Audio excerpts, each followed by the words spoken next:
bright sunny day here in Cubao. Nandito tayo ngayon sa Novotel sa Ice and Cream Shop kung saan titikman ko ang dalawang flavors sponsored by Ice and Cream ng Novotel. Ako po si Anix and ito po si Ate Claire. Tutulungan niyo tayo today. Guys, this is a raw cut, walang edit, so talagang malalaman natin ang feel ng Ice and Cream Shop and kung ano ba talaga ang lasa ng ice cream nila. Halika, take a look, halika. Madami silang flavors. Pero na-interview ko kanina si Ate Claire and sabi niya ang best flavor daw nila so far ay apparently durian and cafe latte. So, hindi natin alam kung anong lasa nun pero I'm so excited to test them out, to try them out, to taste them. Okay, let's do this! Ate, nakapag-decide na ako. Okay, durian na tayo and cafe latte. Yes. Tingnan natin yung iba nilang flavors. Meron silang ice cream infused with alcohol. So, meron doon parang tequila and cucumber dalandan. Ayan, nakita na si ate, ni-scoop na niya yung ice cream ko. Yung pag-scoop pa lang, feeling ko super duper creamy niya. Ito ang cafe latte. And super fun ng names nila, no? Ayan, no? Wake me up before you go. And yes, favorite ko ang coffee.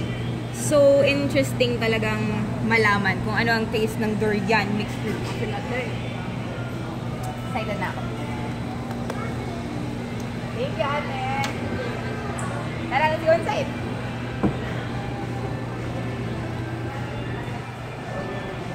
Dito sa Ice and Cream Shop, meron din silang pastry. So, if you guys wanna order, meron silang carrot cake and stuff. Ayan.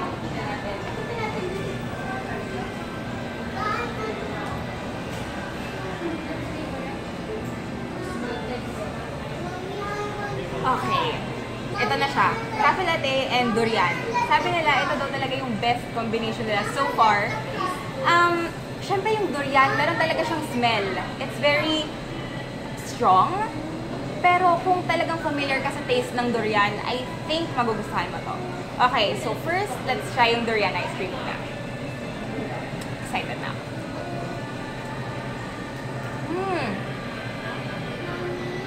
Para ka talagang kumakain ng fruit. Sobrang creamy niya and talagang galing siya sa real fruit. So I'm guessing wala tong artificial flavors. Wala siyang extenders. Masarap siya. Okay. Isa pa. Sarapan ako eh. Itong nasa taas, ito yung cafe latte. Sige, let's taste it.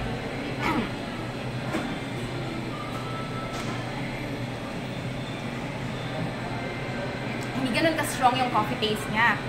Pero, creamy siya and hindi siya ganun katamis. Siyempre, nakaka-brain freeze kasi ice cream. Okay, ito na. Taste na natin yung durian. I-mix na natin siya sa cafe latte. Makikita ko si Ate Claire. Excited na siyang malaman kung ano ang reaction ko. Okay, ito na. Drum roll.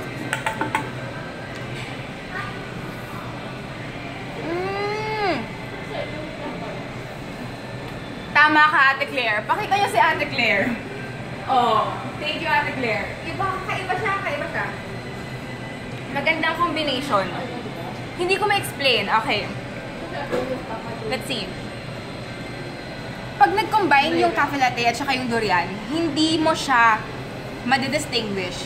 So, together sa mouth mo, nagkakaroon ng burst of like a different flavor. So, parang hindi siya durian, hindi siya cafe latte. Para siyang cafe latte durian or cafe durian latte. I don't know guys, but you really have to taste this. Ay nako, ang sarap. Ang sarap.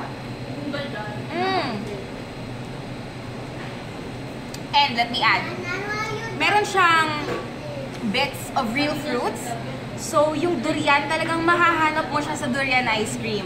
And yung cafe latte, makikita mong may chunks siya. I don't know if you guys can see. Pero parang may chunks siya ng talagang coffee. Siguro, magpo-post ako ng mga pictures nito sa social media accounts ko. And yun, I think you guys should really go here and try Ice and Cream Shop by Novotel. Ang sarap ng ice cream nila. Talagang really, iba yung burst ng flavor sa mouth. And yes, nandito po sila sa beautiful city of Quezon City, dito sa Cubao, sa Novotel, dun po sa ground floor ng Novotel.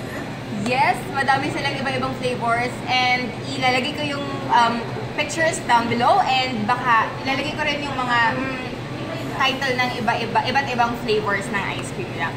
Kasi super interesting, kakaiba yung mga names nila.